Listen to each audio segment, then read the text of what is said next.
Hello Chosen Ones! In this video I'm going to show you how to get brilliant spirit dust in Witchspire. Just like other familiar capable creatures in Witchspire, enemies that can be bonded will also drop spirit dust based on their level. The higher the level of the creature, the rarer the type of spirit dust they can provide. If you're specifically looking for brilliant spirit dust, you'll need to farm creatures that are level 20 or higher.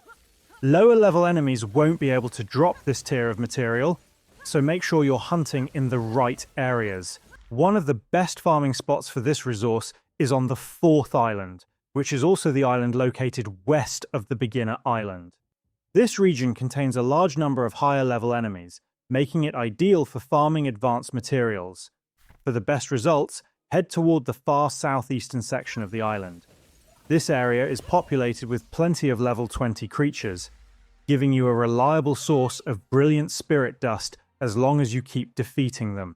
By repeatedly farming enemies in this location, you should be able to build up a healthy supply of brilliant spirit dust for story progression, high-tier crafting, or equipment upgrades. And that's everything you need to know about how to get brilliant spirit dust in Witchspire.